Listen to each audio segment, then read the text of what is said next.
This is Umar Ahmed for IFL TV in association with MTK Global. Across the pond, I'm joined by Mr. Mark Kriegel, who kind of broke the internet today with your story that you released about Tyson Fury and Anthony Joshua signing a deal. However, Mark, I do want to ask you, we learnt about them agreeing terms last summer. So what's actually moved on today apart from them signing contracts?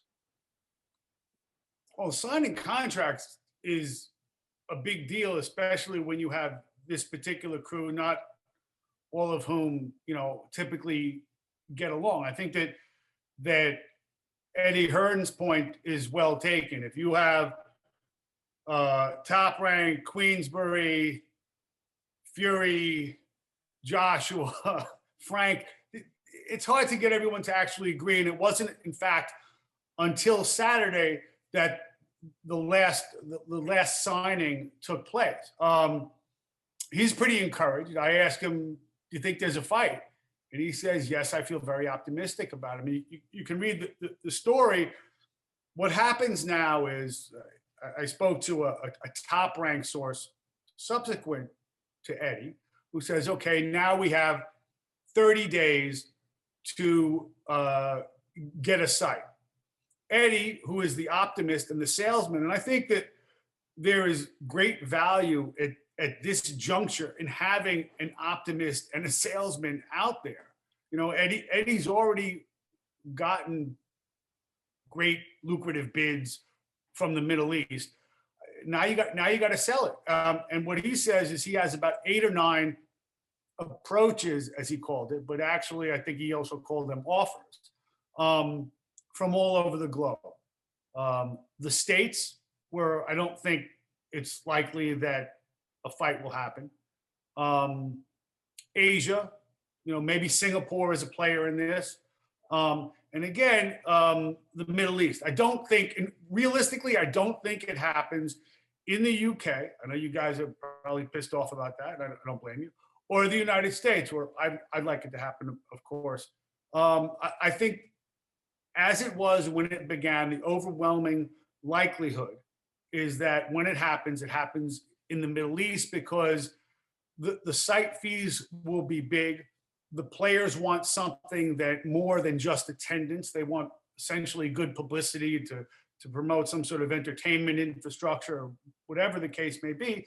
But Eddie's point is well taken when he says not only is this by far the biggest fight in the world, it is a global event, one of the biggest sporting events of the year. So he thinks it's an easy sell. So go ahead, Eddie, go. So Mark, just to clarify something there. So from today, they have 30 days to essentially agree a date and venue. Is that correct? I think it's actually from Saturday when the last signing took place. So it's thereabouts. So go back to the weekend and wind your clock up 30 days or a month.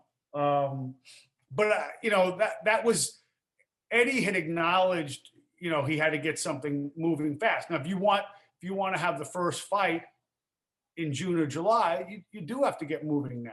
Mm-hmm. But I think that this process took probably about a month longer than most insiders expected it to. Because it took longer, I don't know if you call it soliciting bids, but they've obviously been talking to people.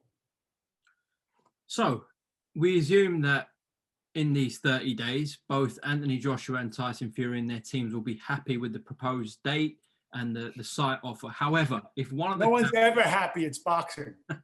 Exactly. So if one of the camps or even both are not happy with what's being presented in terms of a date and the financial reward for the fight, there's no legal obligations, is there, for either fighter to take this from today's signatures or Saturday's signatures? No, but there never is. But the question is also, okay, you haven't fought since the pandemic, or Tyson, you haven't fought since more than a year ago. Do you really want to go on not fighting and not being as rich as you possibly can? I think that all the parties, for a variety of reasons, are incentivized to say yes, not no. which isn't always the case. I do believe that both of these guys want to fight. The promoters want the money. It could be a big score. The only thing, as Eddie said yesterday, the only thing that's remotely complicated about this are the circumstances in which we now live coming out of COVID. How quickly do we come back? There are travel restrictions. There could or could not be social distance restrictions. I don't know. But I do know you have a better chance of overcoming that with a big site fee in, say, the Middle East or Asia than you probably would in the States or the UK. Yeah, I think Bob was very vocal about this last week, that there is an issue, and that is we're in a global pandemic, as you just said. Right. But I mean, where are we going to be in June or July? Where we are today globally is much better than where we were a month ago, 2 months ago. Where will we be a month from now? Will people really want to be turning down a fight that's this potentially lucrative, that pushes the sport forward? I don't think so. I mean, look, the deal terms, the broad deal terms, 50-50 split, a return fight with 60-40, and it is an immediate rematch clause. That we've known for a while. So you're looking at, for both fighters, a big pile of money. And the idea that you've gotten these parties to sign, there must be some sanity in the room, and I think that when you start passing the numbers around, and the principals start realizing how much this could be worth, not just for one fight, but for two, seems to me you'd be a lot more incentivized to say yes than to say no. And I don't think this is the case ultimately, where guys are being blowhards and talking about wanting a fight that really in their heart they don't want. I do believe both guys really want this fight. Unless you know something I don't. And I was really curious about your interview with Tyson when he told you, I'm not doing this anymore. I'm going back up to 12 pints a day. I'm wondering if you took him at face value, or you think that was some of the famous Tyson gamesmanship? Well, yeah, that was on our channel. Andrew McCart did the interview with Tyson last week. Listen, I think we all know that he plays mind games. So from the shape that he was in, it definitely looks like he's training hard and taking things seriously at the moment. But you never know with Tyson, so it's a difficult one to answer that one. Right. But I mean, if Tyson, and I don't mean to speak out of turn, but if Tyson were really down and depressed, when guys go on benders, they don't alert the world, hey, I'm going on a bender. They find themselves, hey, I'm depressed, I'm upset, things haven't worked out. You go off to the pub or the bar, whatever, you start with one, then you have your 15. I don't think, it's not typical that you tell IFL TV, I'm going to have 12 pints now, unless you're Tyson Fury and you can't, you want the world thinking, what is he thinking? Look, I remember a few weeks before the Wilder fight, going to his camp, and he said, I'm going to knock him out. I'm going straight at him. No, but you're the great boxing big man of your time, the best since Ali. I'm telling you, Mark, I'm going to go straight at him, and I'm going to knock him out. Okay. He was telling the truth. Is he telling the truth now? I don't think so, but maybe he is. But he's got that's so Tyson.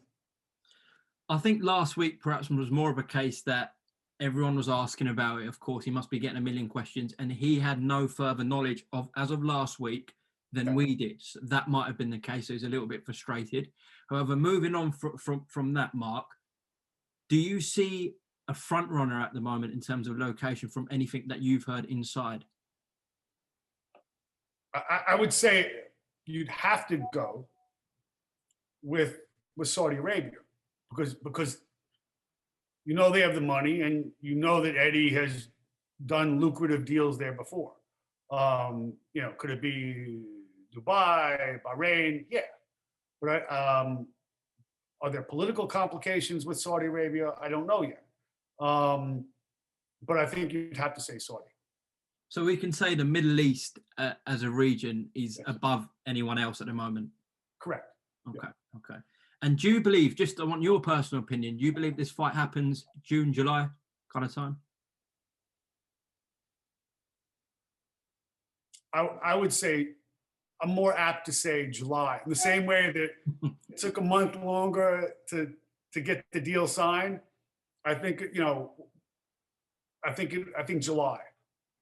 I think we'll all take I'd like that. to see July, but I would definitely, because so much has to happen, and we're midway through March. I think that there is, I don't mean to be shilling for the story here, but I think that what Eddie says has context and is valid. I think that there actually is cause to feel optimistic about this, despite the pandemic. And the pandemic's going to get better. That being said, it's a complicated deal, and if you're already in mid-March, you better hustle up, fellas. So I'm at the back end of that timeline, say late July. And just the last one, why do you think we haven't heard anything from 258, who represent Anthony Joshua as their management, MTK Global, Top Rank, Queensbury, Tyson and Anthony themselves? Why do you think we haven't heard anything from those guys on this announcement?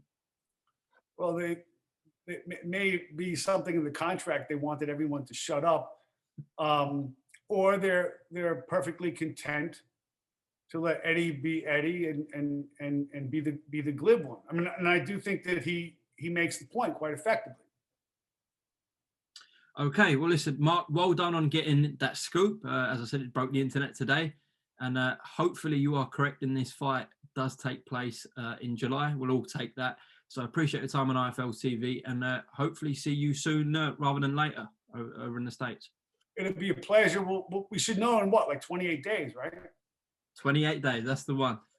See you then, pal. Thank you, Mark. Take care. Take care.